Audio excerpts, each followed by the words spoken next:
Welcome to another edition of Rivals. Rivals has arrived, and now it's time to go. It's the beginning of October, and we're already looking to Christmas. You tune into Monday Night Football, and they're showing the Christmas release of the Last Jedi, the Star Wars, the final nail in the coffin chapter of this great saga.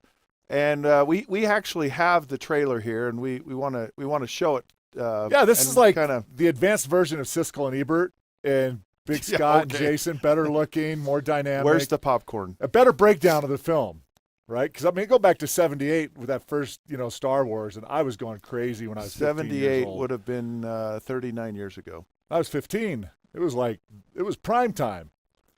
So here you go, folks. Here it is. If you didn't tune into Monday Night Football, which a lot of people aren't these days, We've been solving that problem too. Yeah. I think the thing that really gets me right off the bat is the quality of the film is just so much more than that first film. I mean, you thought it was remarkable when all the aerial battles and everything and the. But now you go back and look at it, it looks all cheesy, and you look at this, and it's just awesome. And she does a great job in this film. But I mean, I spent hours working out on the farm, dreaming about fighting with lightsabers, right?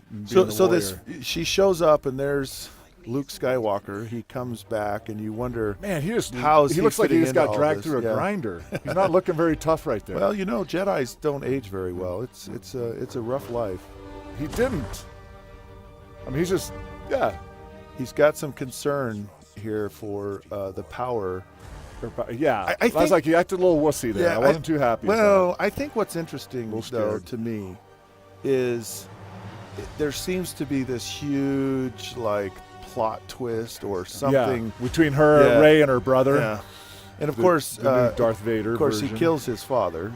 Yeah. Which is Han Solo. Who was always my favorite. And there's Carrie Fisher.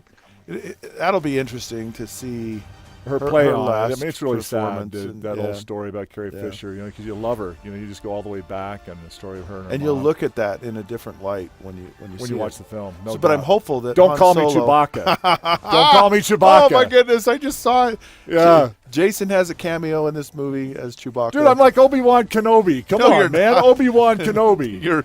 No, people. Yeah. This is Chewbacca. This is your new My son name. can do a great. I'm got to bring my son in here because he can do a great Chewbacca sound. Yeah. I can't do it. But man, the action and the special effects are just crazy. I mean, they make a really tough chick heroine in the show, and I'm okay with that because she does a great job. I remember 1978. I know exactly the movie theater that I went to. Star Wars was such a huge deal when it came out. I loved Star Wars. Yeah. It was one of my favorite movies of all time. Well, it was a first. It was the first of everything. I got Star Wars action figures. Yeah. I came home from school one day. My mom, I say, hey, I want to go over to my friend's house and play Star Wars. Is it okay? And my mom said, no, you can't go today. And I go, Mom, I've got to go. You don't understand.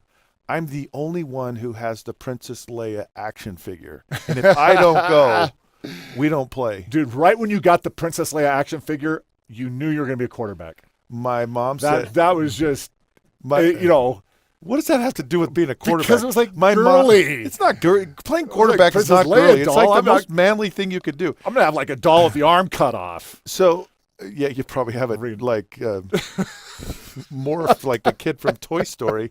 You put all these crazy things on your action figure. Oh yeah, you can't destroy Princess Leia. That's sacrilegious. You gotta protect her. So my mom goes, yeah, I guess you got to go then, don't you? And she let me go. She let you go. And all my friends were. I had a Millennium Falcon. I had. Dude, you had it all. I had it all. It's like all I ever were cared rich. about. I had to go out and sit in the driveway and with a stick draw a picture of the Millennium Falcon, and you had the real thing. Wait, you drew a picture in the dirt? Yeah, and then imagine it, right? That I was playing with it, and my stick would be a lightsaber. And I'd be flying through this outer space. I developed this huge imagination out on the farm. My wife makes fun of me for it because I was into Lord of the Rings and Star Wars and Star Trek and anything that I could escape. I think my Like- my situation and live amongst heroes. Escape the farm. Escape the farm and the hard work and dream about being one of these great figures and these heroes. I was way into it. You could go huge wrestle the imagination. pigs, and that could be kind of a Star Wars Maybe like type of thing. Darth Vader's. I'm Yeah, just breaking them in half. I mean, I could, if they had film of me actually doing those things, I could probably be charged by PETA and all the groups for animal abuse because I was tackling pigs and beating the heck out of some of them. I'm sorry Letting them to hear rage. that. We went down to. I'm sorry. I admit. I apologize. Kind of. So have you ever watched all of? So we have all of the Star Wars movies, and we've actually watched them in succession. Yeah. Like because like the first one actually isn't the first one. Right. And so you have to go through and then you watch it and you go, oh, I get it. It all makes sense. How that is kind of strange how they started at the in the end middle of the movie. Yeah. And then go to the beginning and then you're right. And then come back to the ending. Other than Chewbacca, who's your all-time? I do like Chewbacca. Who's your all-time favorite Star Wars character? You know what? I would have to go with. I'd have to go with Obi-Wan Kenobi. I loved Obi-Wan Kenobi. Really? Yeah. See, I had an Obi-Wan Kenobi. I don't know. See, I wish I still everything. had those figures. Oh yeah. So why was he your?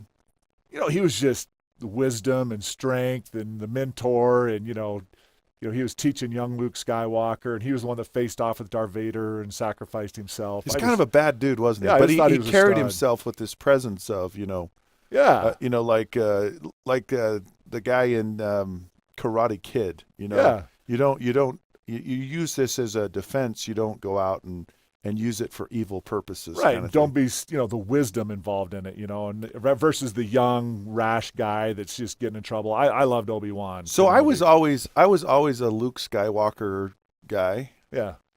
In the beginning, and then I changed to Han Solo.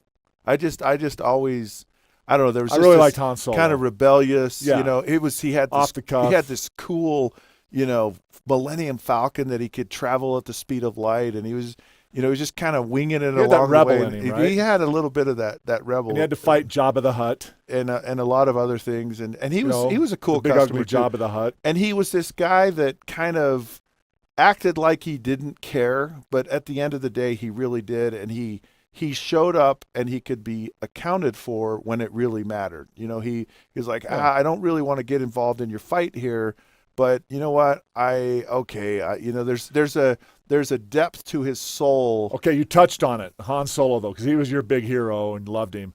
We got to think of a way. We're hoping that they write him back into the movie because he died in the last one. It's killing me, which right was now. stunk. It's killing me right but now. I'm envisioning him like falling like thousands of feet, and down through that vacuum, and then he sucks out the bottom and he lands in a spaceship or something. Exactly. Right? Yeah. Somehow. That sucked out of the bottom thing. He's out. All right. Well, we got to take a break I can here. rewrite him in. Yeah, they need to have me write the next. Yeah. Put Jason in charge of things, Sequel, and it'll have. prequel. So we're going to take a break, but when we come back, we want to talk about some of the movies in our lives that have had a huge impact and have meant something to us. Yeah, and you know what? We need to look at a show like this and do a show like this and pick out who would be the quarterback off of the movie and who would be the fullback, who would be the defensive lineman, out of those roles. Like, what would Han Solo be? Their personality, right? Yeah, he'd probably be, maybe the middle linebacker. Anyways, Rivals Ray is would going be to the take quarterback for the girls. Who? Ray. Oh, Ray. The girl. Oh, would be yeah. Quarterback. Rivals has to go on a break. Of course, Jason will continue to talk through the break, and we'll be back in just a minute.